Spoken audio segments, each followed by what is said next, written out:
Les 5 minutes aujourd'hui concernent l'évangélisation. Nous savons tous que l'évangélisation, c'est quelque chose d'important pour chacun d'entre nous. Pour les adventistes du 7e jour, nous avons une mission qui est de proclamer le message du troisième ange. Et aujourd'hui, le thème, c'est comment faire de l'évangélisation dans l'école du sabbat. L'école du sabbat, Madame White nous dit, l'école du sabbat devrait être l'un des instruments les plus grandioses et les plus efficaces pour amener des âmes au Christ. Comme il est beau qu'en tant que famille, nous puissions aller chaque sabbat à l'église pour participer à l'école du sabbat, partager notre foi avec les personnes qui nous accompagnent et apprendre la méthode de Jésus pour que les amis qui viennent pour la première fois voient une église qui prend soin d'eux. Ellen White a dit dans le livre Conseils sur l'œuvre de l'école du sabbat, l'école du sabbat devrait être l'un des instruments les plus grandioses et les plus efficaces pour amener des âmes au Christ. Conquérir des gens par amitié, les aider dans leurs besoins et témoigner, tel est le grand objectif de l'école du sabbat aujourd'hui. L'Église est le moyen, elle ajoute ceci dans Conquérant Pacifique, le chapitre 1 à la page 11, l'Église est le moyen que Dieu a choisi pour faire connaître le salut aux hommes, établi pour servir. Elle a pour mission de proclamer l'Évangile. C'est sa mission. Maintenant, nous verrons 5 points importants de l'activité d'évangélisation que chacun de nous avons la possibilité de mener. Premièrement, créer une atmosphère agréable d'amitié et de camaraderie dans leur unité ou classe d'école du sabbat où les membres soient impliqués dans l'œuvre de conquérir et d'amener des amis au Christ. Deuxièmement, inviter leurs amis à l'école du sabbat. C'est une bonne chose qu'un ami sur 4 qui visite l'école du sabbat pour la première fois devienne membre actif en 1 an. Troisièmement, profiter de dates spéciales telles que la journée des visiteurs, la semaine de prière, la semaine de la famille, la journée des mères, la journée des parents, la journée des enfants, la journée de la femme et d'autres occasions multiples pour que l'école du sabbat puisse réaliser ses programmes en collaboration avec les autres départements et créer une activité spéciale afin d'inviter des amis et des voisins à l'église. Ces moments sont très importants. Quatrièmement, avoir un agenda avec des demandes spéciales de prière. Il est important que l'école du sabbat puisse travailler en collaboration avec le département de la prière pour pouvoir partager ces moments de prière, demander aux membres qui ont besoin, demander à ceux qui sont à l'extérieur, ceux qui connaissent des besoins spécifiques en prière. Cinquièmement, faire l'école du sabbat dans les maisons de ceux qui ne peuvent pas y aller, ne peuvent pas aller à l'église, comme les personnes âgées, les malades et autres. C'est une chose d'entendre ces idées et d'être impressionné, et une autre de les placer dans notre cœur et de commencer à travailler pour transformer nos écoles du sabbat. L'une des difficultés auxquelles l'école du sabbat est confrontée aujourd'hui est qu'elle n'est devenue qu'un programme du samedi matin et qu'elle a perdu de sa pertinence. Permettez que chaque sabbat où l'école du sabbat est célébrée, elle soit connue comme une institution qui nous permet d'aimer les gens, de les rejoindre là où ils sont et de les amener aux pieds du Sauveur. Que Dieu bénisse tous ceux qui font de l'école du sabbat une école d'apprentissage et de fraternité. Et tous ces encouragements nous étaient donnés par le pasteur Miguel Navarro Montaño. Il est important que nous puissions comprendre que l'école du sabbat est un moment d'évangélisation et un moment où chacun peut partager la parole de Dieu et dire ce qu'il a besoin. Et nous avons cette richesse qui est d'avoir la leçon de l'école du sabbat qui permet à chacun de pouvoir s'exprimer. Et c'est vraiment une grâce de Dieu que nous donne l'occasion de pouvoir nous exprimer à tout moment, de pouvoir dire exactement ce que nous ressentons. Et j'aimerais profiter de ce petit moment que nous avons là pour que, si quelqu'un a quelques mots à dire d'encouragement, quelques mots pour encourager les autres, quelques mots, un témoignage, alors vous avez la parole. Ceux qui sont connectés en ce matin, vous avez la parole pour pouvoir échanger et dire des mots d'encouragement à échanger à tous. Alors, vous avez la parole. Qui voudrait prendre la parole?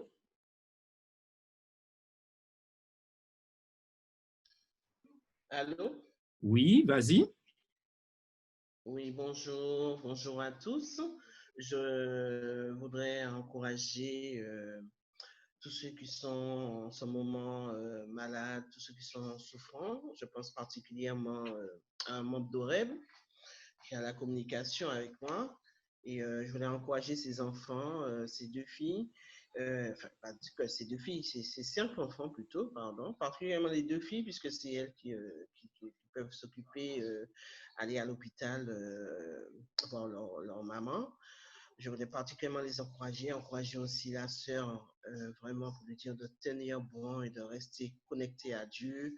Et beaucoup de courage à elle. Et bien sûr, tous ceux qui sont malades en général, les familles qui sont avec eux, les enfants, le conjoint et tout, qui sont avec eux dans ces moments difficiles, très difficiles.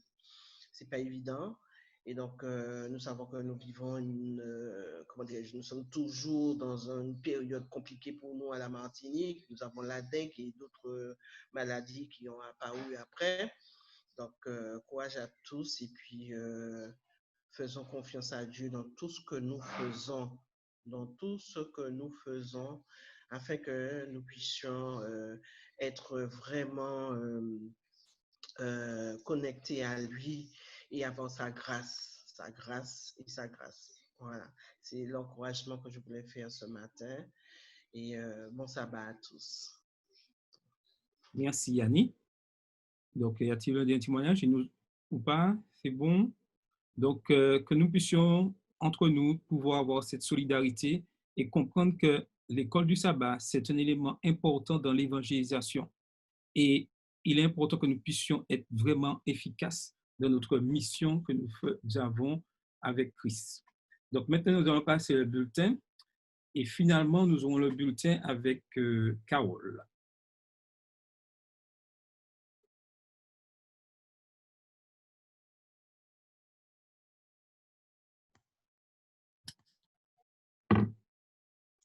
Bonjour à tous. Donc, comme vous le savez, ce trimestre, nous sommes dans la division de l'Asie du Sud. Nous sommes dans la division de l'Asie du Sud et l'histoire du jour nous vient de l'Inde. Donc, le titre, c'est « Le sorcier guérisseur incapable de se guérir ». Cette histoire nous vient du nord-ouest de l'Inde. Et le nom de ce sorcier, c'est Bagisha Singh, et il est âgé de 70 ans. Donc, il a passé sa vie à adorer les arbres et les idoles, nous dit l'histoire, devant un hôtel dans sa maison. Et il habite un petit village de l'Inde. Alors, Bagisha croyait bien sûr au pouvoir de ses dieux et beaucoup de gens venaient chez lui pour pouvoir être guéris. Il habitait au village de Mundrishurima.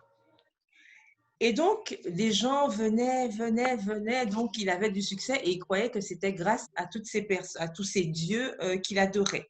Mais un jour, il est tombé malade, nous dit l'histoire. Et il vomissait sans arrêt. Ça n'arrêtait pas, il avait des douleurs, il ne comprenait pas, il se sentait étourdi. Il avait des maux de tête, enfin, il avait tout ce qui n'allait pas. Et à un moment donné, il a même dit à sa famille, ah, je me meurs, il ne comprenait pas. Il a dépensé beaucoup d'argent auprès de différents médecins, mais personne n'arrivait à le guérir. Et bien sûr, il pleurait amèrement, il ne comprenait pas. Et bien sûr, étant malade, son commerce de sorcellerie, en a pâti. Donc, il n'arrivait plus à, bien sûr, faire ses activités. Donc, un jour, nous dit l'histoire, son fils appela un pionnier de Mission Globale qui dirigeait une église adventiste dans le village voisin. Et il demanda à prier pour son père. Donc, le pionnier qui s'appelait Samson Soni, il se rendit chez Bagisha, mais le sorcier refusa de lui parler. « Je ne veux pas de prière, déclara-t-il. Ma sorcellerie est plus puissante que votre Dieu. Mais le missionnaire, il ne s'est pas découragé. Samson pria quand même. Après sa visite, donc, la santé de Bagisha empira et il fut emmené à l'hôpital à Jalandhar, une ville d'environ 1 million d'habitants, située à peu près 90 minutes en voiture. Un médecin fit des tests et annonça que Bagisha avait une tumeur au cerveau. Et le médecin lui dit, vertement, vous allez bientôt mourir vous allez bientôt mourir si on ne vous opère pas. Mais bien sûr, l'opération coûtait cher. Il avait fait fortune, en parlant de Bagisha, dans la sorcellerie, mais il avait perdu tout cet argent en cherchant à se guérir. Maintenant, lui et sa famille n'avaient que la moitié de la somme nécessaire pour l'opération. Donc, Samson a appris la situation de Bagisha, il a appris qu'il était à l'hôpital et il lui rendit visite. Bagisha se sentait abandonné. Il dressa la tête lorsqu'il vit Samson. Il se tourna vers le médecin qui était près de lui. Et Bagisha a déclaré, tenez-vous bien, voici Jésus qui peut me guérir. Samson demanda au médecin la permission de prier. Quand le médecin accepta, il pria avec des larmes aux yeux. Tendre Père, au nom de Jésus, s'il te plaît, guéris Monsieur Bagisha pour glorifier ton nom. Au nom de Jésus, Amen. Et donc, le jour suivant, le médecin fit un contrôle. Et à sa grande surprise, il ne trouva aucune trace de la tumeur. Il appela un spécialiste pour avoir un second avis. Le spécialiste ne trouva pas de tumeur. Le médecin choqué se souvint de la prière de Samson et il questionna Bagisha attentivement. « Où est la tumeur au cerveau ?» demanda-t-il. « En quel Dieu croyez-vous » Bagisha sourit joyeusement. « J'étais impliqué à fond dans la sorcellerie, mais le pionnier de Mission Globale a prié et m'a montré Jésus, dit-il. Maintenant, je crois en Jésus. Je crois que Jésus m'a guéri de ma tumeur au cerveau. Jésus est venu à moi par le biais du pionnier de Mission Globale. » Le sabbat suivant, Bagisha chercha Samson à l'église adventiste dans le village d'à côté. « Votre Jésus m'a guéri, dit-il. » De retour chez lui, il raconta cette histoire à sa famille et, bien sûr, à ses voisins. « J'ai été guéri et libéré de ma sorcellerie, dit-il. Vous devez aussi venir à l'église où Jésus guérit. » Grâce au témoignage de Bagisha, beaucoup de personnes commencèrent à venir à l'église, le sabbat bien sûr. Environ 50 personnes ont suivi des études bibliques avec Samson et la moitié d'entre elles ont été baptisées en septembre 2018, incluant bien sûr Bagisha et 3 membres de sa famille. Les autres ont continué à suivre des études bibliques et d'autres les ont bien sûr rejoints. Aujourd'hui, Bagisha est un membre fidèle de l'Église. Amen.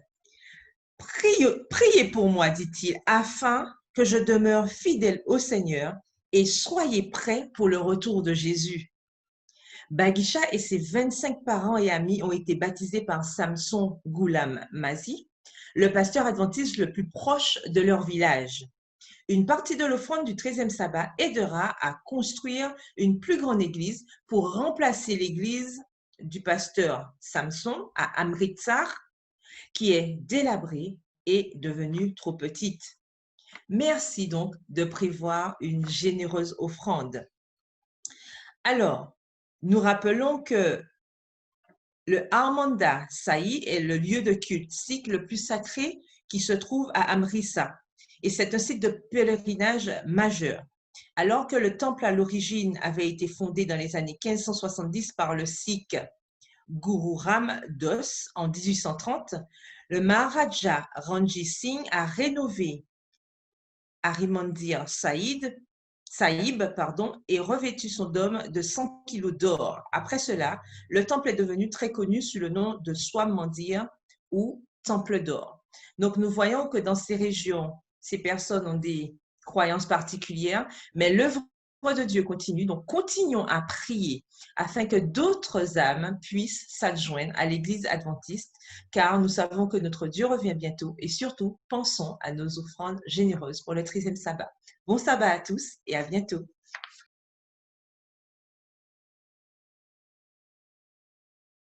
L'Église et l'éducation.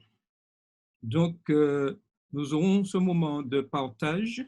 Donc, n'oublions pas que si nous avons des questions, nous pouvons utiliser le chat pour répondre directement en vidéo ou répondre directement aux questions. Et si vous voulez intervenir, il n'y a pas de problème. Alors, ce matin, nous avons invité avec nous la sœur Catherine Montabon. Donc, bienvenue à elle. Je sais qu'elle est là, elle est connectée. Bienvenue à toi. Et nous la connaissons déjà, elle n'a pas besoin d'être présentée en ce matin. Et c'est avec joie qu'elle... Je n'avais pas allumé mon micro. Je voulais dire bonjour à tous et merci de m'avoir invité. C'est un plaisir pour moi d'être avec vous aujourd'hui. OK, c'est toujours avec plaisir que nous t'accueillons au niveau de l'église d'Oreb. En ce matin, nous aurons une discussion. Catherine va nous éclairer. Elle ne nous fera pas un sermon, n'est-ce pas, Catherine? Nous sommes là pour participer. Donc, tout à fait, participer et que chacun puisse pleinement, à n'importe quel moment pour intervenir, il n'y a pas de souci, nous sommes là pour discuter, nous avons 1 heure de temps pour discuter pleinement de la leçon d'école du sabbat. Donc cette semaine, comme je le disais, le thème c'est l'Église et l'éducation. Et le verset de base se trouvait dans 1 Thessaloniciens 2 et versets 6 à 8, mais j'ai retenu les versets 6 et 8, et qui disait « Comme une mère prend soin de ses enfants, nous aurions voulu, dans notre tendresse pour vous, vous donner non seulement l'évangile de Dieu, mais encore nos propres vies, tant que vous nous étiez devenus chers. » Cette leçon commence là où toute éducation devrait commencer, avec la valeur de l'étudiant à la lumière de la croix. Et ma première question pour chacun d'entre nous en ce matin, lorsqu'on parle de la lumière de la croix, cela veut dire quoi pour vous? Que la valeur de l'étudiant à la lumière de la croix. Ça signifie quoi pour vous? Donc, vous avez la parole. Donc, vous pouvez ouvrir vos micros, il n'y a pas de souci. Vous pouvez ouvrir vos micros pour pouvoir, qu'est-ce que cela représente pour vous? Commencez avec la valeur de l'étudiant à la lumière de la croix. Oui. Pour ma part, je pense que ça voudrait peut-être dire que en tant que chrétien, nous devons toujours transmettre des valeurs qui correspondent à ce que la Bible nous dit. C'est-à-dire qu'on doit toujours faire les choses comme nous dit l'apôtre Paul, faites tout pour la gloire de Dieu. Donc, même dans le cadre de l'éducation, nous devons toujours faire cette éducation à la lumière de ce que nous dit la parole de Dieu. Ok, quelqu'un d'autre voudrait ajouter quelque chose?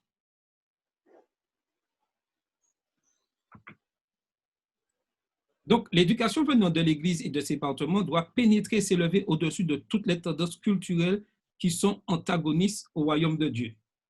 Mais Catherine, dis-nous, on parle de l'éducation, comme je disais, la valeur au niveau de la croix, mais pourquoi, comme je viens de le dire, les tendances culturelles ont une certaine importance dans l'éducation et en plus, il faut mettre Christ dans tout ça.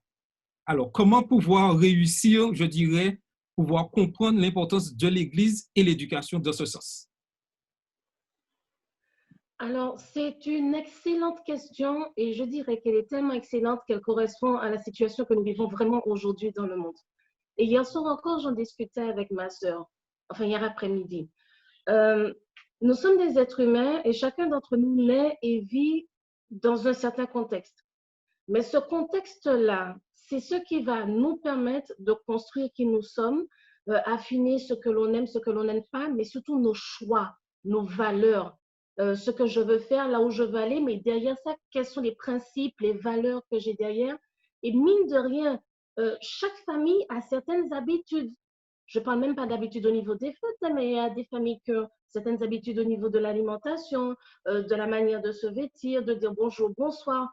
Chaque famille, mine de rien, a sa petite culture qui est dans la culture du pays. La culture du pays correspond aussi beaucoup à la manière dont nous pensons.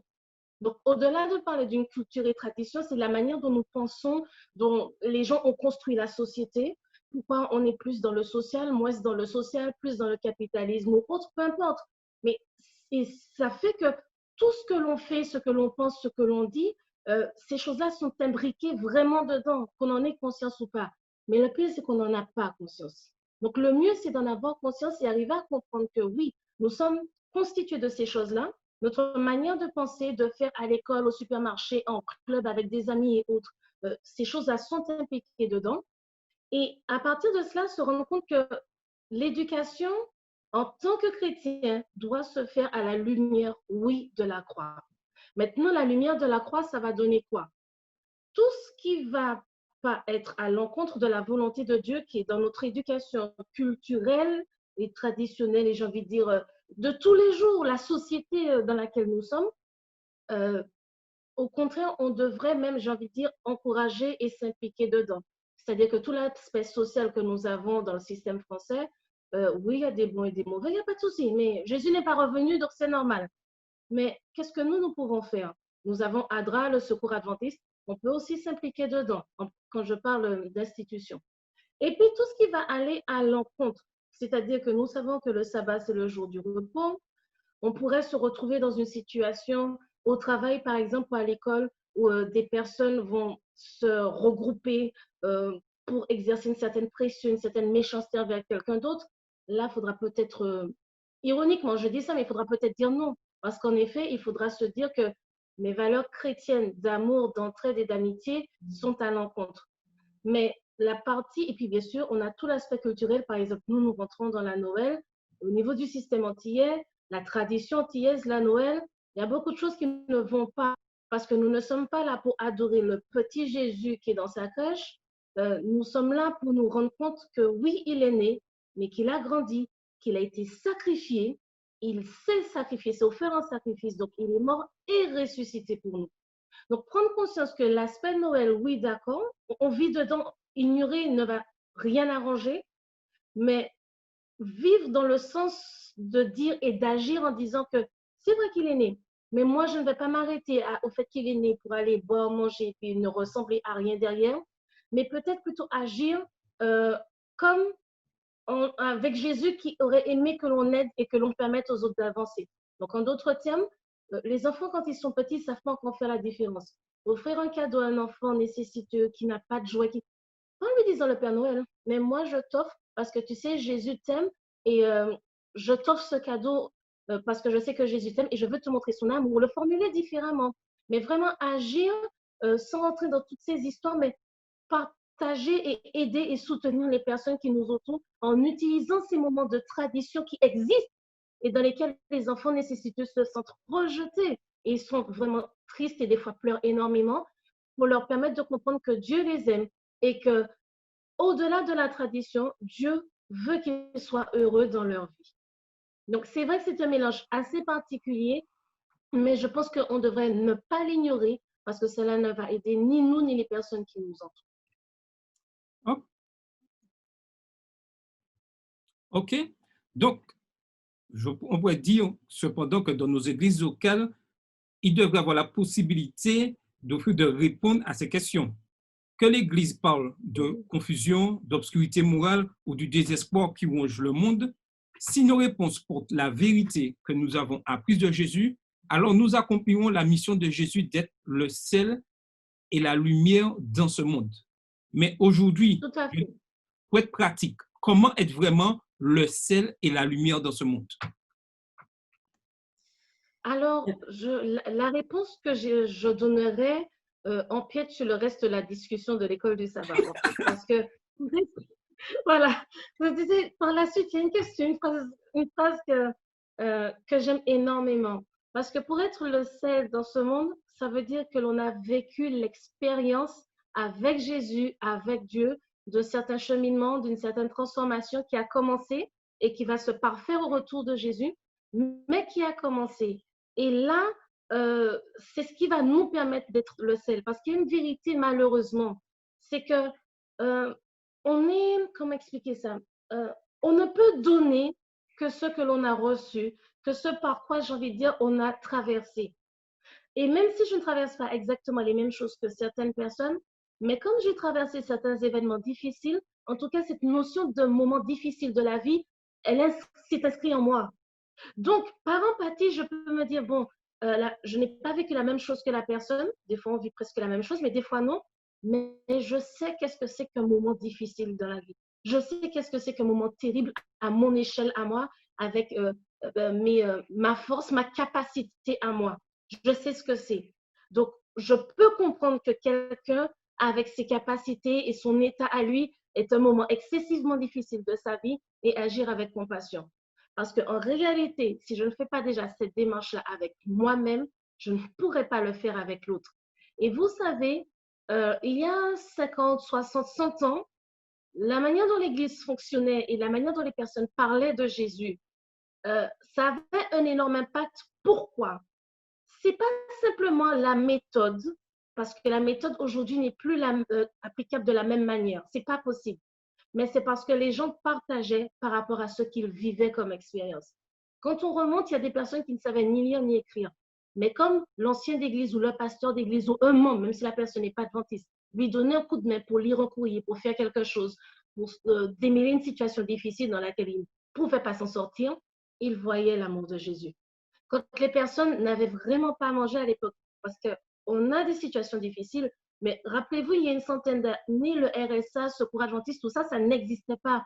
Donc, quand les gens n'avaient pas à manger, ils n'avaient pas à manger. Quand ils ne pouvaient pas aller chercher de l'eau à la fontaine, ils n'avaient pas d'eau. Donc, il faut voir que quand les gens agissaient à ce point-là, ça correspondait vraiment à leurs besoins du moment. Aujourd'hui, je n'ai pas besoin vraiment d'aller chercher d'eau pour quelqu'un, sauf quelqu'un, oui, pour qui on a coupé l'eau, mais ce n'est pas 50% de la Martinique.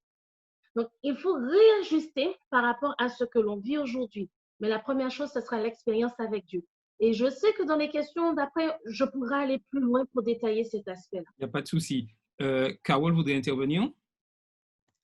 Alors, je voulais juste dire, justement, par rapport à ce contexte de tradition dont on parlait tout à l'heure, comment l'Église aussi peut faire avancer la mission et justement permettre que les gens puissent faire cette différence entre la tradition et ce que nous faisons, c'est être régulier dans ce que nous faisons. C'est-à-dire qu'on n'est pas obligé d'attendre la période de Noël pour offrir des cadeaux, on n'est pas obligé d'attendre telle période pour faire telle chose. Je pense que si on instaure une certaine régularité, dans ce cas-là, on ne fera jamais l'amalgame à se dire que oui, bon, effectivement, nous ne croyons pas à cette affaire de Noël, que Jésus est né, etc.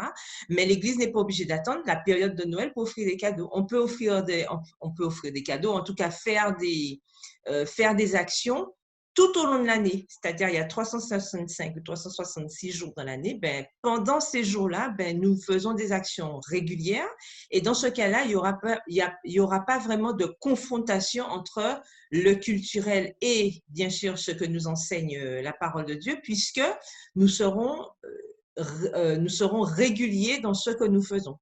Voilà, c'est ce que je voulais ajouter. Ok. Quelqu'un voudrait ajouter quelque chose avant qu'on puisse continuer? C'est bon, c'est OK. Donc, j'aimerais juste qu'on puisse prendre ce passage au niveau de la parole de Dieu. Sœur Ulysse voulait parler. Sœur Ulysse voulait intervenir, oui. Vas-y. Ton micro est fermé. Ton micro est fermé. OK, voilà, ça va, c'est bon? C'est bon. Je voulais intervenir concernant la lumière du monde, le sel de la terre. Donc, on peut dire, selon la Bible, que les œuvres bonnes ne sont pas dans la nature humaine. C'est l'œuvre de Dieu par le Saint-Esprit en nous. Mais pour refléter la lumière de Dieu en tant que la lumière du monde et le sel de la terre, il faut une relation personnelle, avoir une relation personnelle avec Dieu. Nous avons l'exemple, par exemple, des parents, quand nous éduquons nos enfants, par exemple. Donc, chaque enfant, nous avons une méthode précise à employer pour l'éducation de chaque enfant. Okay? Parce que chaque enfant a un caractère différent. Mais c'est de même pour Dieu. Dieu est patient avec nous. Hein? Nous sommes appelés aussi à être patients, à aimer, à nous encourager l'un et l'autre. Mais il faut d'abord que nous ayons en nous la vérité. Et la vérité, c'est Jésus. Il le dit, Jésus est le chemin, la vérité et la vie. Il faut d'abord que pour refléter Christ dans ce domaine-là, il faut que d'abord que nous puissions appliquer et vivre cette relation personnelle et intime avec notre Dieu. Voilà, c'est ce que je voulais dire. Tout à fait. Donc, j'aimerais juste continuer, et là, je vais faire un petit exposé rapidement et ensuite nous pourrons intervenir. Examinons l'histoire de la femme qui avait un esprit de python, ce qu'on voit dans Acte 16, verset 16. Comme, et le texte dit, comme nous allions au lieu de prière, une servante qui avait un esprit de python et qui, en devinant, procurait un grand profit à ses maîtres, vint au-devant de nous. On peut se poser la question, cache-t-elle une litanie de malédiction et de mensonges? Quel est le but de cette opération-là? Pourquoi tant dire les choses? Paul en a finalement, et lorsqu'on le voit au verset 17, où Paul dit, où il est dit, ces hommes, Paul et Silas, sont les serviteurs du Dieu très haut et ils vous annoncent la voie du salut. C'est ce que la femme dit avec cet esprit de python. Paul en a finalement eu assez et a chassé le mauvais esprit. Mais ma question serait, pourquoi l'arrêter si elle approuve les évangélistes et leur message? Alors, vous avez la parole. Dans cette situation-là que nous voyons, une situation concrète. Pourquoi Paul arrête-t-il cette femme-là alors qu'elle a un témoignage, je dirais, on pourrait dire, positif? Donc, vous avez la parole.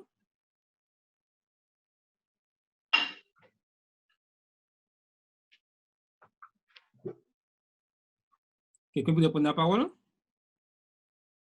Alors, en attendant les autres, il ne faut pas hésiter à parler. Hein? Ah, Sœur Ulysse voulait dire quelque chose. Oui, vas-y. Non, non, mais je ris, j'attends. Non, en fait, non, je voulais juste dire par rapport à ça que, en fait, c'est pour moi, dans cette histoire, on voit bien que ce n'est pas tout ce qui contient Dieu dedans qui est forcément quelque chose de positif. La parole de Dieu nous dit qu'en fait, qu'elle avait un esprit de python. Donc, ce n'est pas, nous devons faire preuve de discernement, ce que les apôtres ont pu faire. Il faut savoir faire la part des choses parce que ce n'est pas parce que la chose a une connotation, selon nous, spirituelle, que ça vient forcément de Dieu. Donc, c'est pour ça qu'il est important, justement, dans ce cadre de l'éducation, de savoir faire la différence entre ce qui vient réellement de Dieu et ce, parce que la Bible nous dit bien que le diable lui-même peut se déguiser en ange de lumière. Donc, c'est pour ça qu'il est important pour nous de savoir faire cette différence. Les évangélistes savaient que l'esprit qui est en train d'animer cette femme n'était pas un esprit qui venait de Dieu. Donc, je pense que c'est pour ça qu'ils l'ont arrêté.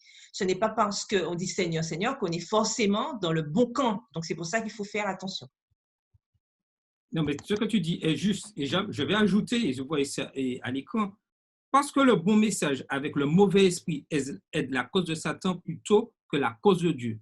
C'est pourquoi être gentil et bienveillant les uns vers les autres à l'Église est plus que ces conseils banals. Pourquoi, pensez-vous? Et si Catherine veut intervenir, il n'y a pas de souci. Hein? Oui, en fait, bon, c'est vrai que j'essaie quand même de laisser les autres personnes parler, mais les deux questions, en effet, les deux éléments sont liés. C'est comme un gâteau. Pour prendre un exemple super pratique, tu prends un gâteau, au lieu de mettre du sucre, tu mets du sucre, par exemple, du sucre blanc, tu mets du sel. Oh là là! Même si avec un peu de chance, il aura l'air magnifique, même miséricorde, le goût, Et ça va être le souci. Parce que quelque chose de mauvais, comme le sel, alors qu'il y a de la farine, il y a des œufs, il y a tout le reste qui est bon, oui, ça va donner un résultat désastreux. Et c'est vraiment ce qui se passe. Donc, le fait de parler de Dieu, parler, d'ailleurs, Jésus dit lui-même, c'est pas parce que vous dites Seigneur, Seigneur, qu'en effet, vous me connaissez, que vous faites la volonté de mon Père et que c'est pas tous ceux qui crient Seigneur, Seigneur qui seront sauvés, puisque c'est pas la parole seulement, c'est tout ce qu'il y a dans le contexte. Et c'est quelque chose auquel nous devrions faire excessivement attention. Même moi, je vais dire, parce que je devrais être un peu gênée de le dire et ne pas le dire, mais je dis quelque chose, si ça va à l'encontre de la Bible, il ne faut pas suivre ce que je dis. Parce que le dire de moi-même, je peux me dire, bon, Catherine, non, il faut que les gens t'écoutent. Non, non, non, non, soyons clairs et clairs. C'est la parole de Dieu qui prime. Je vais moi aller, quelqu'un d'autre va aller dire quelque chose, si ce n'est pas en accord avec la parole de Dieu, mes amis, non. On a vu, parce que même dans le processus, après, comment dire, c'est 1844. Après 1844, les gens se sont regroupés. On a eu plusieurs personnes qui ont étudié ensemble et qui sont revenues sur certains points. Au départ, Ellen White et plusieurs personnes ne pensaient pas que le sabbat était aussi important. Mais après des études et de la prière, ils se sont rendus compte à quel point c'était important. Donc, ce que je veux montrer, c'est que on aura tous des moments où on ne sait pas encore. Parce que le trésor qui s'est passé à partir de, enfin, pas avant et après 1844, c'est justement cette étude approfondie de la Bible qui a permis aux gens, au fur et à mesure, de mieux apprendre et de mieux comprendre. Et normalement, nous devrions faire exactement la même chose. Donc, la personne dit quelque chose, mais son attitude va totalement à l'encontre, il y a un souci. Est-ce que la personne est en train de dire que mon attitude et ce que je dis sont tous les deux vrais? Je pense que là, on peut se dire, OK, si ton attitude est à l'inverse et tu dis quelque chose, c'est que tu n'es pas de Dieu. Et de l'autre côté, est-ce que la personne a conscience qu'elle dit des choses et que dans son attitude, elle n'est justement pas encore parfaite parce que Jésus n'est pas revenu, mais qu'elle est dans une progression? Pour être plus clair, j'ai fait l'expérience une fois, enfin, j'ai fait l'expérience. Ce sont les jeunes qui m'ont fait faire l'expérience dans mon église. Ils m'ont dit un jour un truc concernant l'alimentation. Oui, voilà, parce qu'ils m'avaient montré un truc qui avait de la viande dedans. J'ai regardé les jeunes, je leur ai dit, mais je ne vous ai jamais dit qu'il faut absolument arrêter de manger de la viande dans le sens où moi, j'ai arrêté de manger et que tout ce que je fais, que je mange est absolument parfait. Ils m'ont regardé. J'aurais dit que oui, on est clair et net que la meilleure alimentation, oui, elle est non carnée. Maintenant, je ne suis pas en train de dire que j'ai déjà atteint cette alimentation-là. Il y a aussi un processus quand on change d'alimentation brusquement, sauf en cas de maladie, ce n'est pas une bonne chose. Il y a un processus et on y va dans le processus jusqu'à arriver au bout. Eh bien, mine de rien, les enfants, du moins, parce qu'ils étaient à l'église, ils ont accepté ça et on a pu continuer à converser sur différents sujets parce que je leur ai permis de comprendre que je ne suis pas en train de dire des choses et que moi, j'ai déjà tellement réussi à le faire. Je leur fais comprendre que quand on parle, on va tous vers le même point et que malheureusement, je ne suis pas encore parfaite, que j'essaie d'avancer petit à petit, que j'essaie et puis au fur et à mesure, avec l'aide de Dieu, d'arriver à un point. Donc, il y a cet aspect-là, nous, quand nous y sommes, et le fait de pouvoir parler aux gens et de dire aux gens, oui, j'ai telle conviction, mais pas dans le sens où j'y suis déjà arrivé, mais que moi aussi, je lutte avec Dieu pour y arriver, ça va faire la différence. Avec quelqu'un qui va prôner des convictions et qui, en effet, est animé par un esprit qui n'est pas celui de Dieu et qui n'est pas dans une démarche de progression, qui n'est pas dans une démarche de transformation avec Dieu. Et là, c'est capital parce que malheureusement, on se laisse comment dire, bluffé, illuminé. Oui, mais la personne a dit, elle a dit. Oui, mais est-ce que ce qui est derrière ce qu'elle a dit vient vraiment de Dieu? Et toute vérité mal utilisée reste quand même un problème. Dieu n'utilise pas la vérité de manière mauvaise ni méchante, mais toute vérité mal utilisée de manière mauvaise et méchante ne va pas avec qui est Dieu, la personne de Dieu. Donc, la vérité mal utilisée, donc avec l'ennemi, c'est l'ennemi, ce n'est pas Dieu. Et malheureusement, il faut que l'on fasse très attention à ne pas se laisser berner et embrigader dans ces choses qui sont là pour notre perte, hein, tout simplement, qui sont là entièrement pour notre perte. Et nous devrions devenir de plus en plus vigilants parce qu'on utilise les réseaux sociaux, il y a de bonnes choses dedans, mais vous savez, l'ennemi n'a pas prévu de nous laisser tranquilles. Il voit qu'au niveau des véritables chrétiens croyants, beaucoup de personnes font des choses pour permettre à ce que la parole de Dieu soit répandue, soit su réconforter, encourager les gens. Mais utiliser les mêmes moyens, du moins, pour aller à l'encontre. Donc, de la même manière qu'au niveau de votre église, il y a des personnes qui s'investissent et avancent, l'ennemi va utiliser les mêmes réseaux sociaux pour aller tout à l'encontre. Donc, quel que soit ce qui est dit, regardez l'ensemble, vérifiez l'ensemble. Et si la personne n'est pas dans un cheminement comme nous devrions tous l'être, oui, il faut discerner et se dire ça non, parce que la personne est en train d'agir pour l'ennemi et pas pour Dieu. OK, donc Carole voudrait intervenir et ensuite je vais intervenir aussi. Oui, Carole? Alors, tout à fait, bon, ça va dans le sens de ce que confirmait Catherine et tout. Alors, alors, deux choses que je voulais dire par rapport à cette femme, justement, à l'esprit de Python. On se rappelle aussi qu'à l'époque, les gens étaient payés, puisque l'esprit de Python, c'était en fait l'esprit de divination. Donc, c'était des devins. Surtout là où ils étaient, donc à Lystre, en fait, il y avait ce temple où les gens venaient pour aller voir des devins et savoir ce qui allait se passer. Donc, cette femme faisait partie de ces personnes qui travaillaient et pour avoir de l'argent, en fait. Donc, derrière ce qu'elle disait, cette femme, en fait, ce sont ses employeurs, OK, qui gagnaient de l'argent derrière tout ça. Donc, c'est peut-être aussi ceci qui explique que les apôtres l'ont arrêté tout de suite, voyant que ce message n'était pas un message qui était conforme à ce que eux ils voulaient véhiculer.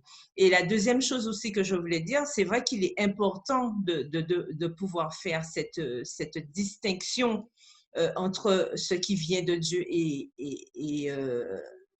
et ce qui est véhiculé, puisque effectivement, de nos jours, alors je prends un exemple simple, quelqu'un qui prêche, d'accord, quelqu'un qui prêche, mais qui vit en adultère ou qui a une vie qui n'est pas conforme à ce que Dieu demande, mais qui prêche quand même la parole de Dieu. Est-ce que pour autant, on peut dire que cette parole vient de Dieu parce que la personne prêche sur la parole? On peut se poser des questions quand même, parce que si moi, je prêche, si j'enseigne justement, si je veux pousser l'autre à comprendre qui est Dieu, à savoir qui est Dieu, je pense que derrière, je dois avoir une vie aussi qui reflète ce que Dieu me demande. Et c'est pour ça que l'éducation, l'Église et l'éducation, ça ne peut pas être enfin, ça peut pas faire dichotomie, parce que ce qu'on avance comme propos, ce qu'on professe, en fait, doit se refléter aussi dans ma vie. Donc, c'est pas parce que quelqu'un parle au nom de Dieu qu'on doit forcément, parce qu'effectivement, comme disait Catherine, aujourd'hui, sur les réseaux, on entend de tout. Il y a beaucoup d'influence, surtout depuis cette histoire de Covid-là, on entend tout et son contraire, on entend beaucoup de choses. Et il y a aussi, beaucoup de personnes sont devenues prophètes, médecins, etc., etc. Donc, on doit faire attention. Il est d'autant plus urgent pour nous de nous plonger dans la parole de Dieu, et grâce à son Esprit Saint, toujours, bien sûr, c'est la base, pour bien faire cette distinction, puisque beaucoup vont tomber dans des pièges sous prétexte que ces gens sont ceux-ci, sont ceux-là, et pasteurs et prédicateurs, etc., ou quel que soit, et on tombe dans des pièges sans faire attention à ce qu'il y a derrière. Donc, il est important pour nous de vraiment avoir les yeux ouverts, de demander à Dieu de nous donner cet esprit de discernement pour ouvrir les yeux et bien voir si, ce que j'entends, c'est peut-être spirituel, mais est-ce que ce qui motive ce qu'il y a derrière vient de Dieu? Est-ce que c'est spirituel? Ça, c'est important. Et pour compléter ce que tu viens de dire, les gens acceptent ou rejettent souvent les vérités du message d'une Église en fonction de la façon dont ils sont traités par les membres. Bien sûr, nous aimons à penser que ces membres sont devenus adventistes du 7e jour en raison de la logique impeccable de notre théologie. Mais le fait est que si quelqu'un ne les avait pas invités à déjeuner après le culte, ils auraient pu simplement sortir par les portes de l'Église et ne jamais revenir. D'où cette question, je dirais, assez subtile. Quelqu'un pourrait dire maintenant, protester et dire, qu'en est-il du rôle du Saint-Esprit dans la conversion et le maintien des membres?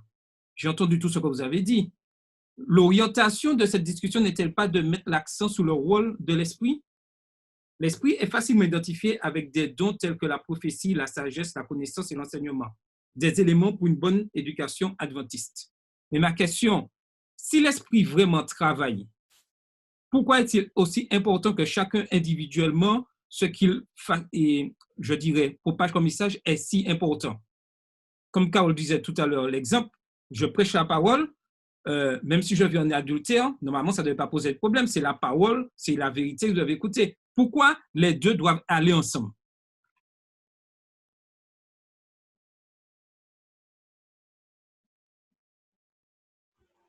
Oui, Oui? oui, il y a le dire et il y a le faire. On dit souvent, faites ce que je dis parce que je fais. Et je crois qu'il faut effectivement, et se reprend l'histoire de la dame avec l'esprit de Python. Il y a ce qu'elle dit, mais en fait, tout ce qu'elle fait, c'est totalement mercantile, à tel point que quand Paul fait sortir l'esprit d'elle, on va dire les propriétaires de la dame, puisque c'est une servante, vont faire tout pour empêcher Paul de continuer son œuvre. Donc, c'est là qu'on voit la différenciation, et là, il faut faire preuve effectivement de discernement dans ce que l'on entend et bien connaître l'histoire. Effectivement, l'adultère et la parole à l'Église sont deux choses complètement en pleine contradiction. Et on sait très bien que la vérité va éclater un jour. Donc si je dis quelque chose et que j'ai fait le contraire, on va complètement à l'encontre de ce que veut Dieu. Dieu n'aime pas ça. Dieu n'aime pas le mensonge. Si dire et faire sont différents, on est en plein dans le mensonge. Et Dieu n'aime pas ça. Donc, je crois qu'il faut absolument, effectivement, faire preuve de discernement. Il faut prier pour faire preuve de discernement. C'est très, très difficile en ce moment avec tout ce qui, comme disait Carole, nous arrive via les réseaux sociaux, qui surabondent de fausses informations, de faux docteurs, de faux prophètes. Et notre mission, à nous, membres d'Église, c'est également d'aider les membres, les autres membres, mais en même temps les personnes avec qui nous sommes en relation, à distinguer le vrai du faux, à distinguer la parole de Dieu de ce qui n'est pas la parole de Dieu. Et en tout point, se référer systématiquement à cette parole. Donc, comme la prophétie, la sagesse, la connaissance et l'enseignement, effectivement, ce sont d'excellents éléments pour une bonne éducation adventiste et que l'on doit cultiver et que l'on doit mettre en valeur. Voilà ce que je pouvais rajouter. Alors, j'aurais une question spécialement pour Catherine.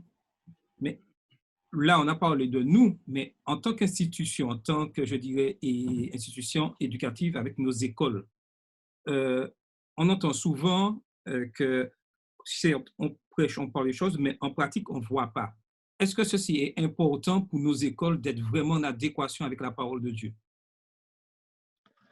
Bien entendu, hein, il est important aussi pour nos écoles d'être en adéquation avec la parole de Dieu. Maintenant, l'une des réalités, c'est que dans le système français dans lequel nous sommes, nos écoles ne sont pas 100% privées, elles sont semi-privées. Ce qui signifie qu'on est sous contrat avec l'État et que les professeurs ne sont pas payés, donc mis à part les professeurs de Bible, les professeurs sont payés par l'Éducation nationale.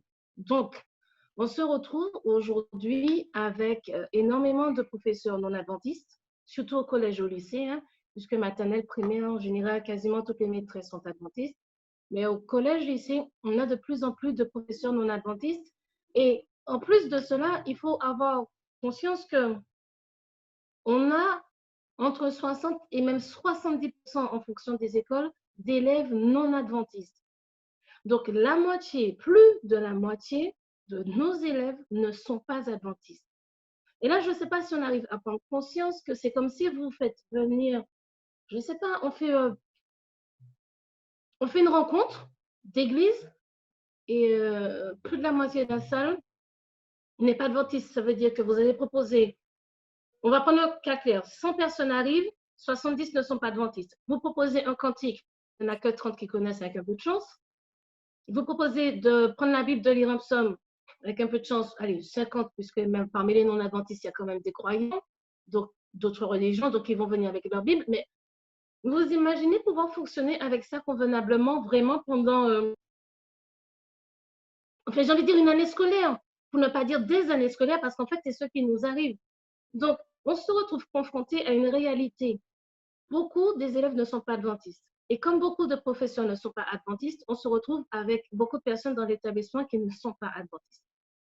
Et ça devient compliqué. Maintenant, on travaille énormément dessus. Et les cours de Bible sont aussi là pour ça, pour permettre à ce que les enfants aussi apprennent à connaître des valeurs bibliques qu'on a un peu plus choisies aussi dans notre contexte adventiste, mais en tout cas des valeurs bibliques. C'est-à-dire qu'ils ouvrent la Bible et on travaille avec eux, c'est marqué dans la Bible.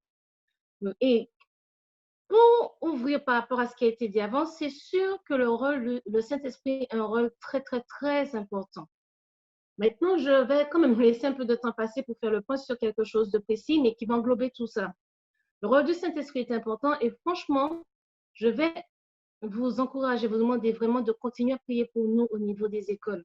Parce qu'on fait de notre mieux avec les enfants, mais on a des enfants qui ont tellement de problèmes et de difficultés dans leur vie que franchement, on fait de notre mieux, mais il y a des moments, on ne sait même pas où mettre la tête. Pas parce qu'ils sont mauvais et pas parce qu'ils sont méchants. Mais ils ont du mal, ils sont perdus. C'est ce qu'il faut comprendre. Ils vivent des moments très difficiles et ils sont perdus. Et ils ont besoin d'aide. Mais ils ne sont pas méchants, ils ne sont pas mauvais. Ils sont juste perdus dans leur vie. Mais donc, pour revenir sur la question par rapport à nos écoles, oui, on est censé au travers de nos écoles promulguer, diffuser l'amour de Dieu, mais aussi ressembler vraiment, que ça ressemble vraiment. Mais avec un tel pourcentage de personnes non adventistes, c'est difficile. Pas impossible, hein? Mais je veux dire que le travail est énorme parce qu'on travaille pour ça. Donc, le travail est énorme, on travaille pour ça, mais simplement qu'à certains moments, oui, c'est difficile. Je ne contrôle pas ce qu'un professeur va dire dans la salle de classe. Donc, s'il n'est pas adventiste, je ne peux pas, je n'ai pas de contrôle.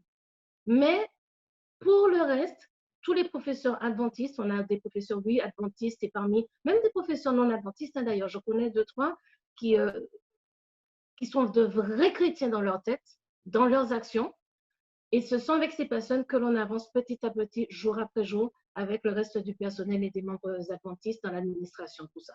Mais c'est très important, mais je vous assure que ça demande beaucoup, beaucoup, beaucoup. Alors, on a juste une question sur le chat et vous pouvez utiliser le chat. Alors, il y a Suzanne qui nous dit « Amen, oui, nous devons demander à notre Dieu son Esprit Saint pour discerner le bien du faux. » Mais Corinne a une question. Le fait qu'il y ait plus d'élèves non adventistes, n'est-ce pas le but fixé pour leur permettre de connaître au mieux et mieux connaître au mieux Dieu? Alors, honnêtement, le fait qu'il y ait plus d'élèves non adventistes, personnellement, ce n'est pas un problème. Alors, si dans mon expression, ça donnait l'air, je suis vraiment désolée parce que c'est absolument pas ce que je voulais dire. Ce que je voulais dire, c'est que comme on a des élèves non adventistes, c'est justement, il nous faut faire un certain travail par rapport à eux. Là où ça devient compliqué, c'est quand en plus on a aussi des professeurs non adventistes ou totalement non croyants. Donc, par exemple, on a un professeur d'histoire géo, elle n'est pas la seule. On a un professeur d'histoire géo adventiste, quand elle fait certaines parties comme la réforme, elle va parler plus de Dieu, elle va en tout cas bien intégrer vraiment la vision aussi christocentrique dans son cours. On a un professeur de maths pas adventiste, mais c'est un véritable croyant, c'est un chrétien. C'est un chrétien.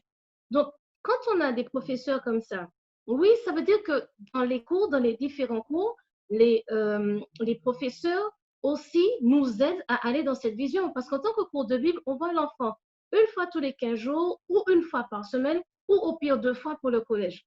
Mais les autres professeurs voient les élèves 3-4 fois par semaine pendant plusieurs heures. Donc, ça veut dire que quand ces professeurs aussi sont chrétiens vraiment, ont un cheminement avec Dieu, bien sûr que c'est plus facile pour nous. Et je voulais pointer sur le niveau de la difficulté. Bien sûr, c'est plus facile pour nous parce que dans tous les cours, ça se fait. Mais quand il y a des professeurs qui ne sont pas chrétiens ou, bon, ok, oui, ils savent que Dieu existe, mais ils ne vont pas plus loin. Notre champ d'action est beaucoup plus réduit parce qu'en réalité, on ne passe pas beaucoup de temps avec eux. Voilà ce que je voulais souligner. Donc, ce n'est pas un problème pour moi qu'il y ait plus d'enfants non adventistes, vraiment pas. Au contraire, ça permet certains types d'échanges, des apports, donc c'est vraiment pas un problème. C'est juste qu'il faut comprendre qu'avec plus d'élèves non adventistes, donc leur manière de faire ne va pas forcément correspondre à ce que nous avons dans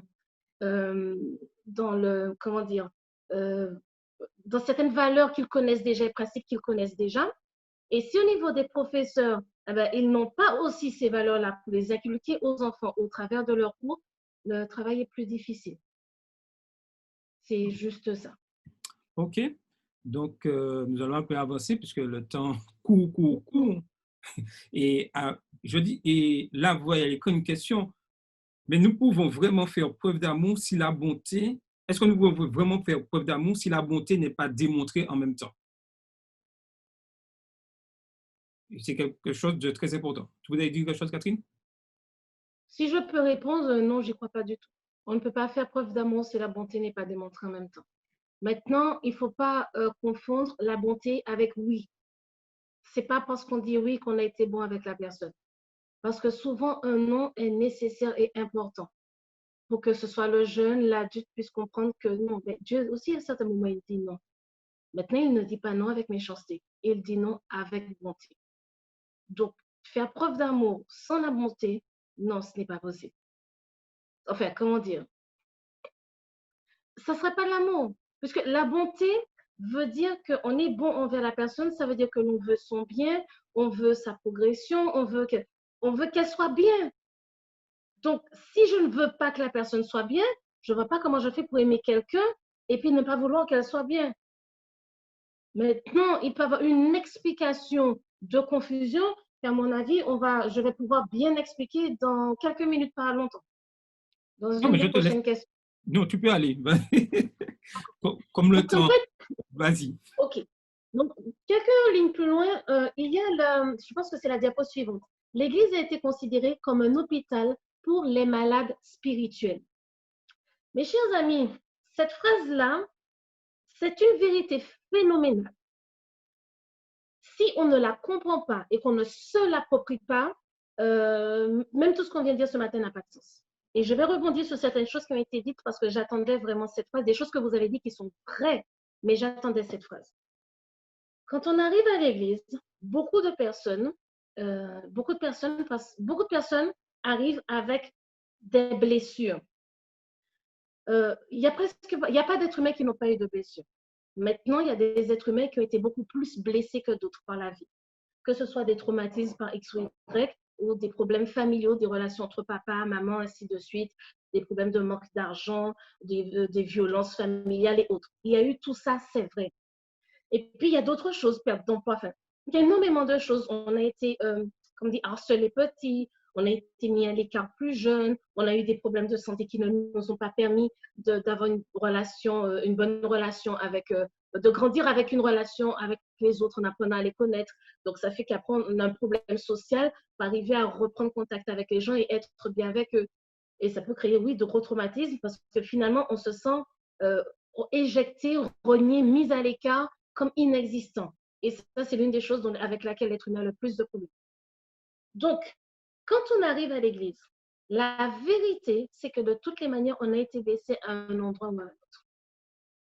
On arrive, en général, c'est qu'on a ressenti l'amour de Dieu, on a ressenti quelque chose au fond de nous qui nous a fait du bien. Mais ce qui est dramatique, c'est qu'on n'a pas conscience qu'on est en train d'agir envers cet amour que Jésus nous donne, comme j'ai envie de dire, un lampadaire dans une rue noire. Quand on s'approche du lampadaire, on voit un petit peu de lumière. Et plus on s'approche du lampadaire, plus la lumière devient forte.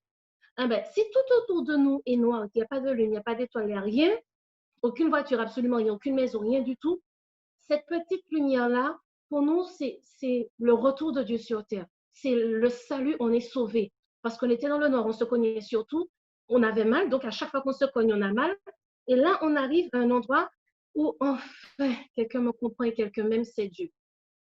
Et l'erreur que nous faisons souvent inconsciemment, c'est d'aller plus loin jusqu'au lampadaire, donc jusqu'à Dieu, jusqu'à la pleine lumière. Pourquoi c'est difficile?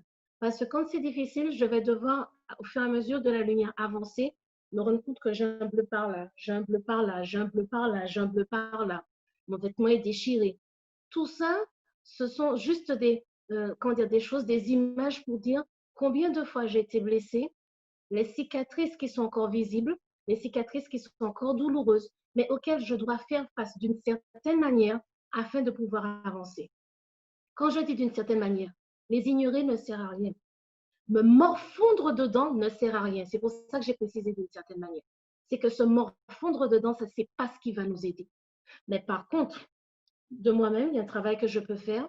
Je peux faire un travail spirituel accompagné du pasteur, d'un ancien, mais parfois, il me faudra aller à l'hôpital, voir un professionnel de la santé physique, un professionnel de la santé mentale, pour pouvoir faire le point et me sortir de certaines choses. Mes amis, un hôpital, il y a plusieurs professionnels dedans. Il y a les personnes qui s'occupent du bâtiment, oui. Il y a les personnes qui s'occupent des personnes, des instruments et ainsi de suite, des radios et tout. On a les aides-soignants, les infirmières spécialisées, tout ça, infirmières enfants, machin, infirmières anesthésistes, autres. Il y a les médecins.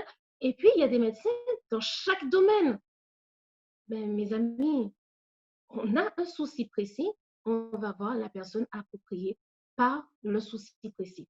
Un des problèmes que l'on a, c'est que bien avant la réforme, dans les années 1400, donc la réforme protestante, dans les années 1400, l'Église catholique était quasiment la seule qui existait à cette époque. Donc, je ne parle pas, quand je dis ça, c'est dans le sens que, ben oui, après Jésus, quand les choses se sont mises en place, c'était la seule grande Église qui existait au niveau de la chrétienté.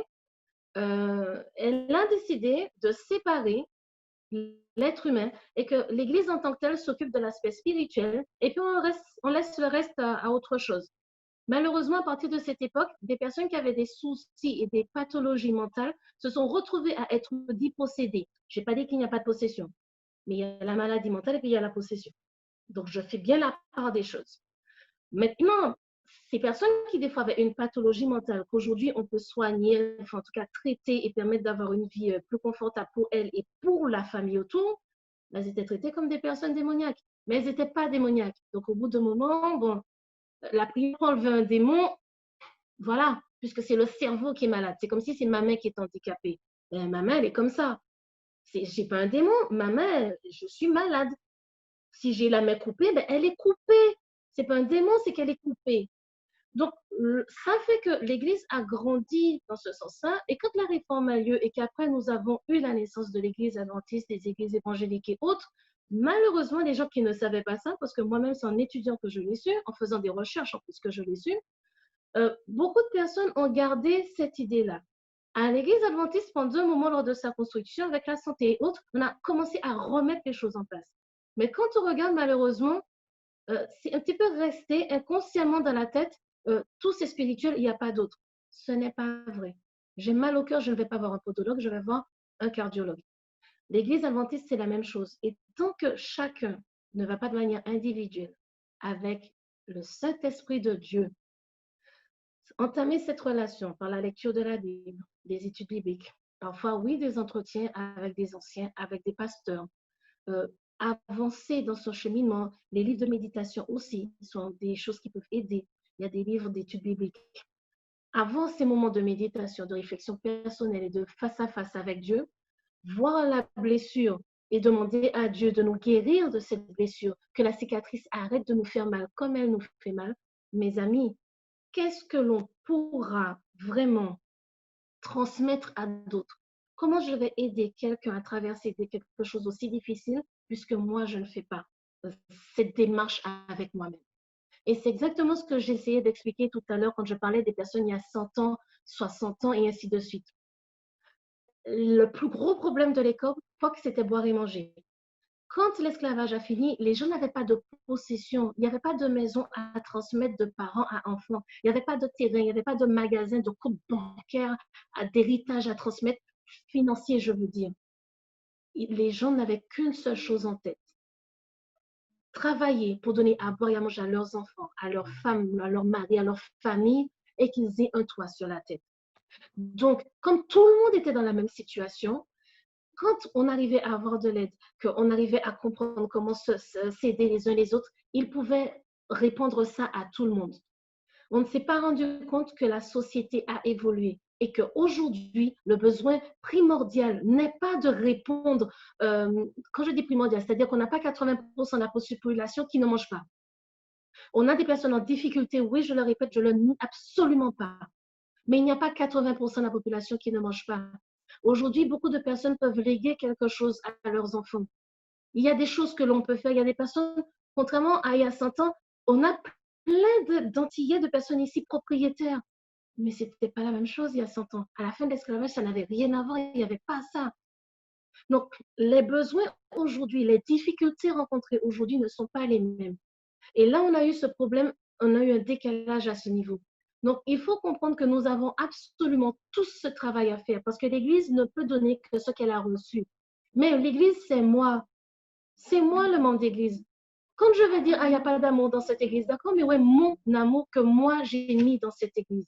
Où est ma participation que moi j'ai mis dans cette église? Je ne dis pas du tout que ce sera toujours simple, toujours facile. C'est pas ce que je dis. Je dis seulement que le fait d'avoir conscience de nos difficultés, d'avoir conscience qu'on a un cheminement personnel à faire avec Dieu, ça va nous aider d'une manière tout à fait naturelle à pouvoir aussi agir avec les autres. Parce que quand j'aurais vu le bien que ça m'a fait dans cette progression dans ma vie, petit à petit, étape par étape, je vais pouvoir aider plus ouvertement et facilement aussi les autres. Pourquoi? Parce que moi, membre d'église, j'ai fait cette démarche. Si je ne fais pas cette démarche, comment je vais pouvoir, quand un membre vient s'asseoir sur le même banc que moi, donc les autres membres ne le savent pas, hein. Admettons, je suis assise derrière, les 3-4 derniers bancs derrière, quelqu'un vient s'asseoir au deuxième banc juste avant la fin. Ben, c'est moi qui l'ai vu. Avant de dire au membre qui est sur le premier banc, va dire bonjour, c'est moi qui dois aller dire bonjour. Puisque c'est moi, c'est devant moi que cette personne s'est assise. Mais si moi, je n'ai pas fait ce cheminement, je ne serai jamais ouverte à le faire avec la personne qui s'est assise sur le banc devant moi.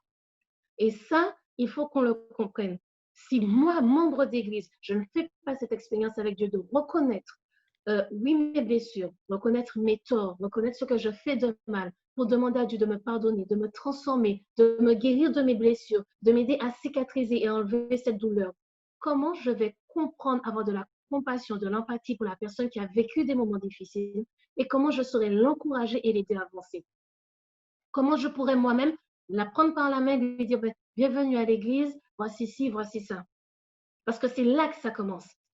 Mais je ne vais pas le faire parce qu'en réalité, est-ce que j'ai fait cette démarche? Je ne sais pas. Peut-être que je suis impliquée dans les activités de l'église. Oui, souvent. Mais est-ce que pour autant, j'ai fait cette démarche qui me permet après de pouvoir aller vers l'autre? Malheureusement, je vais vous dire non. Pour le nombre d'églises que j'ai déjà côtoyées depuis que je suis jeune, le nombre d'églises même hors de la Martinique, les personnes que j'ai côtoyées, les leçons d'école du sabbat, et je ne dis pas ça par jugement parce que pendant un moment, je faisais partie de ces personnes.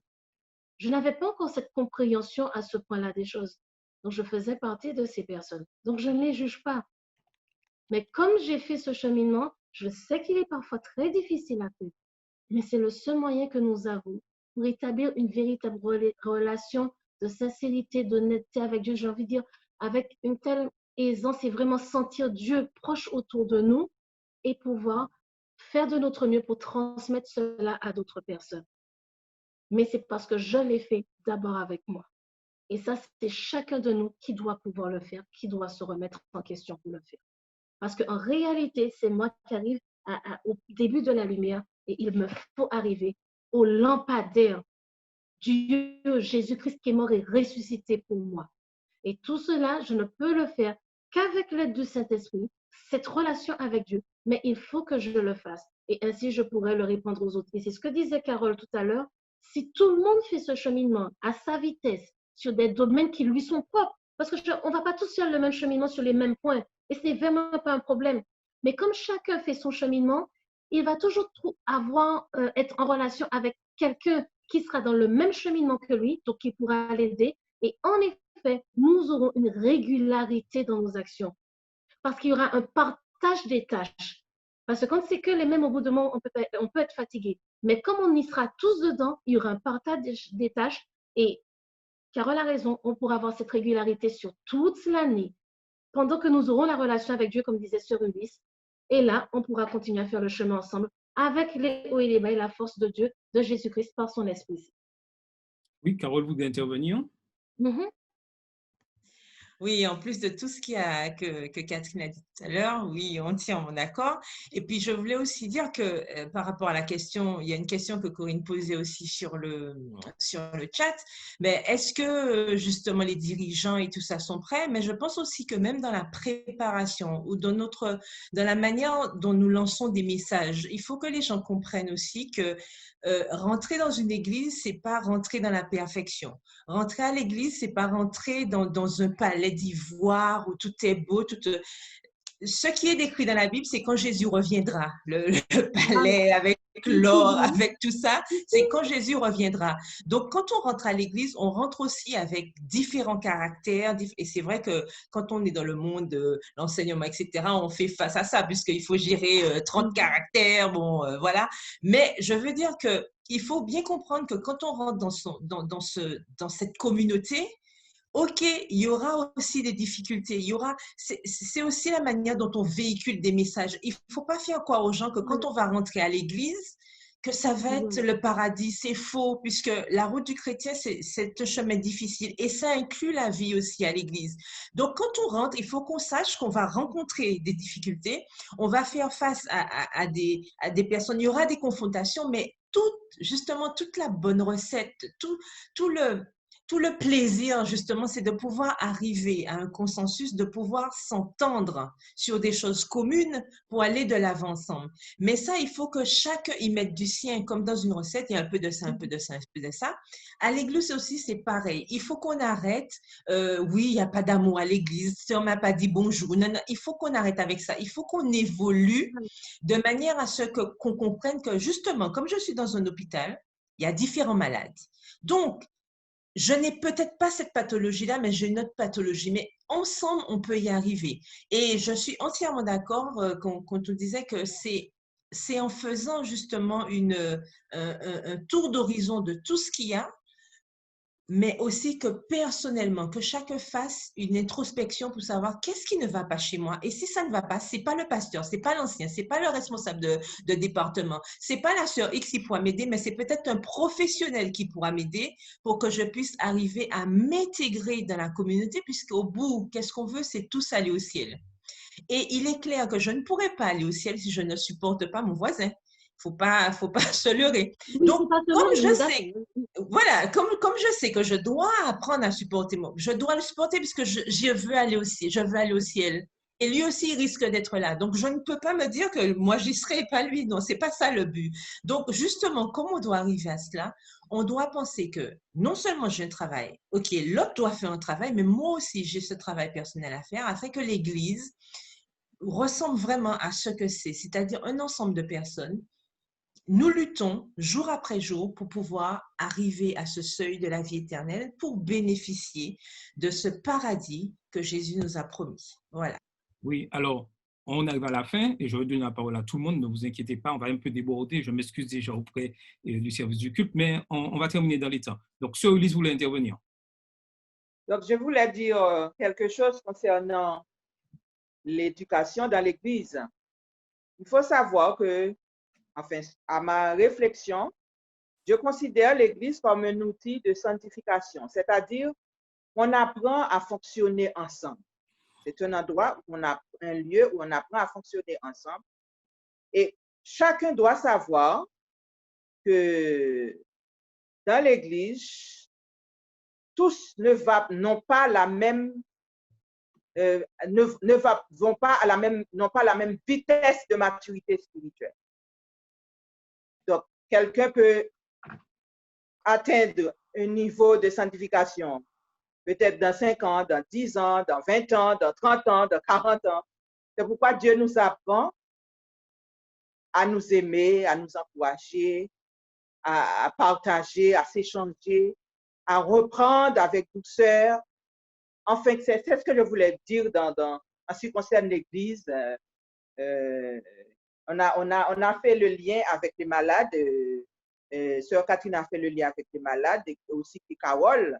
C'est bien que chaque personne a une pathologie qui va atteindre un niveau de perfection, de guérison qui va prendre certains vont pour certains, ça va prendre un peu de temps. Pour certains, ça va aller tout de suite. Dieu est un Dieu patient. Il faut que nous aussi, nous imitons la méthode de Jésus. Voilà, dans l'Église, c'est ce que je voulais dire. OK, donc je vais donner la parole tout à l'heure à Catherine pour terminer. C'est vrai que le temps un peu nous presse, tout ça. Juste, vous verrez à l'écran les 2 questions rapidement, mais c'est pour que vous puissiez réfléchir après et durant cette journée de sabbat à ces questions importantes pour notre fonctionnement.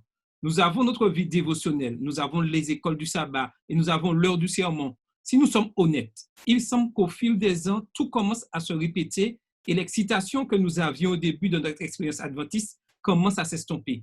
Quels sont les moyens d'augmenter notre éducation chrétienne personnelle ou de donner un nouveau souffle à notre routine d'apprentissage habituelle à l'Église? Réfléchissons bien à cette question. Deuxième question, lorsque nous allons dans une nouvelle Église, la première chose que nous remarquons n'est pas la qualité du sermon ou le goût du repas d'accueil.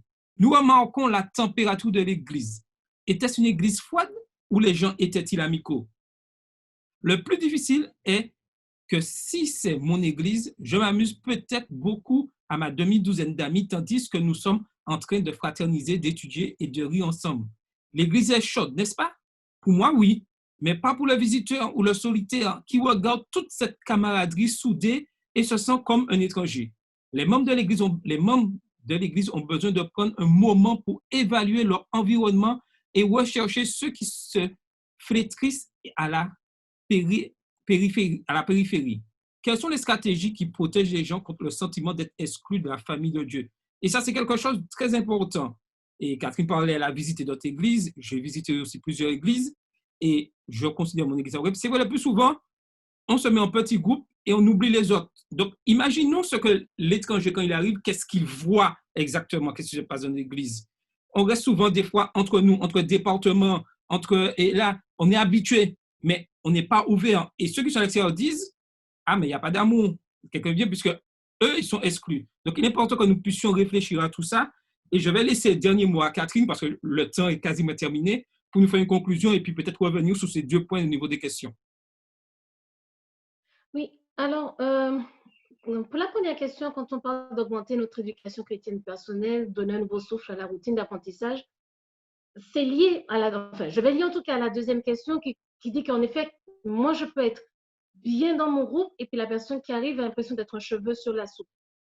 Je sais que ça peut paraître bizarre, mais je tiens quand même à revenir au membre d'église en tant que personne individu unique.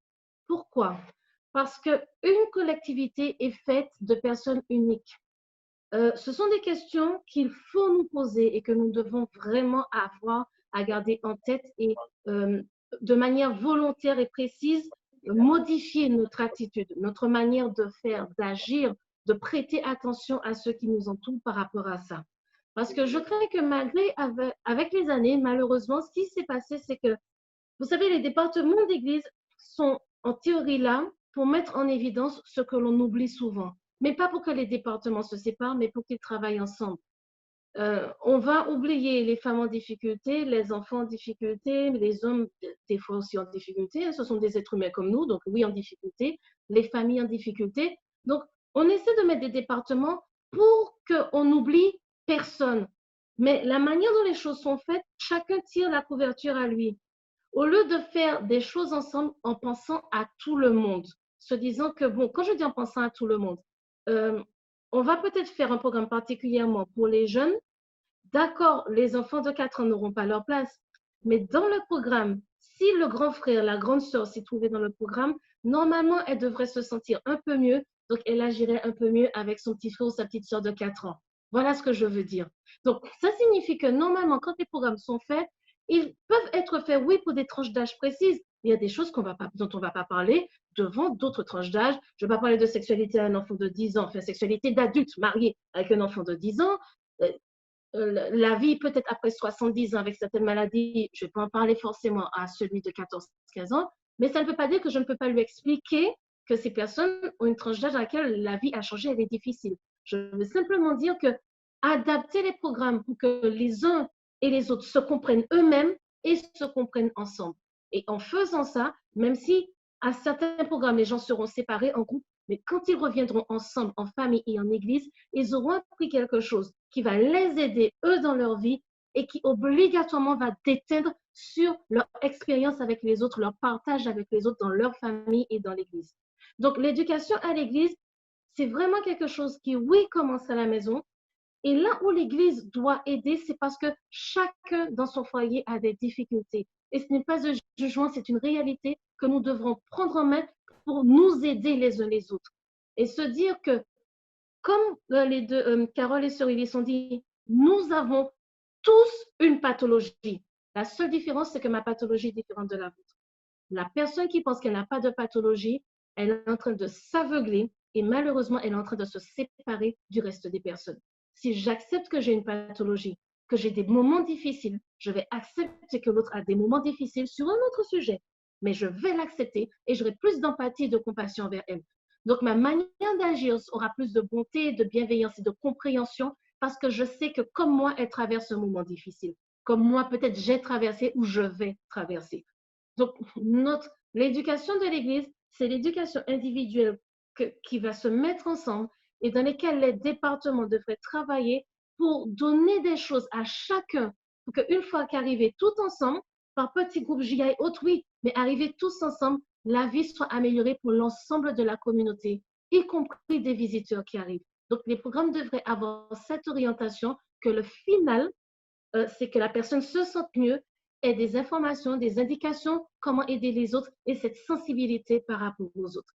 Et ça fera la différence.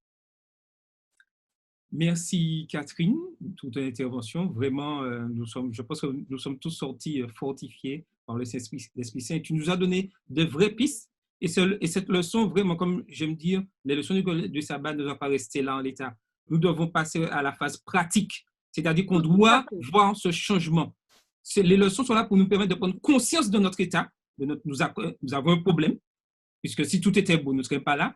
Mais maintenant, par l'Esprit Saint, Dieu nous donne cette possibilité, des éléments pour pouvoir avancer. Et comme on parlait de l'hôpital, si je suis à l'hôpital et on me dit il faut prendre des médicaments à telle heure et je ne prends pas ces médicaments, pensez-vous que je vais être guéri? Donc, je pense au niveau de l'Église. Je pense qu'au niveau de l'Église, nous devons prendre le temps d'étudier les leçons d'école du sabbat, prendre le temps d'écouter pour pouvoir avancer. Sinon, on aura toujours l'Église qui n'avance pas et on va toujours se poser les mêmes questions. Donc, c'est très important que nous puissions prendre conscience de ces choses. Il n'est jamais trop tard. Nous pouvons rectifier, corriger ce qui ne va pas. Le Seigneur nous donne ces possibilités aujourd'hui. Vraiment, passons à l'acte, passons à la pratique. Il n'y a pas de hasard. Les leçons d'école arrivent toujours au moment pour notre édification. Donc, que chacun de nous prenne conscience et que nous passions à la phase pratique et que nous allions tous ensemble de l'avant. Merci à tous et que le Seigneur vous bénisse constamment dans votre mission. Donc, nous allons passer à notre dernier chant avec Cassandra. Je ne sais pas si elle est toujours là. Je ne sais pas si c'était le 325. OK, d'accord. Il n'y a pas de souci. Merci, Cassandra. Donc, ça sera le numéro 325. C'est bien ça? Oui. OK.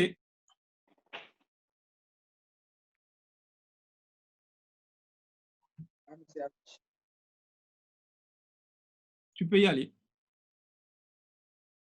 Avec moi, 3, 4. À Jésus, je m'abandonne.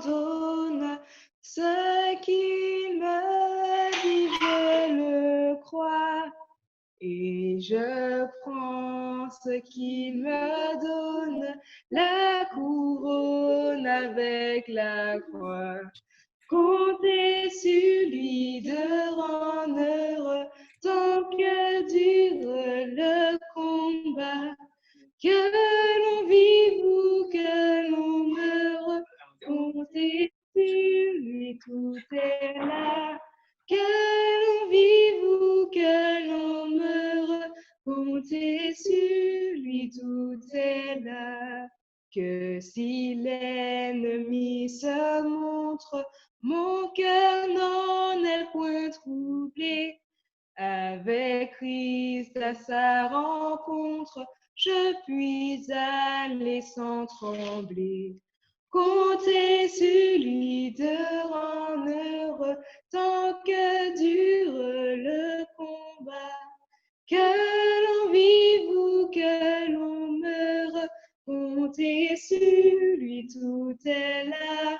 Que l'on vive ou que l'on meure, comptez sur lui, tout est là. Suis-je en paix vers la lumière, mon chant s'élève attendri, pour se changer en prière, si l'horizon s'assombrit. Comptez sur lui de rendre heureux, tant que dure le combat. Que l'on vive ou que l'on meure,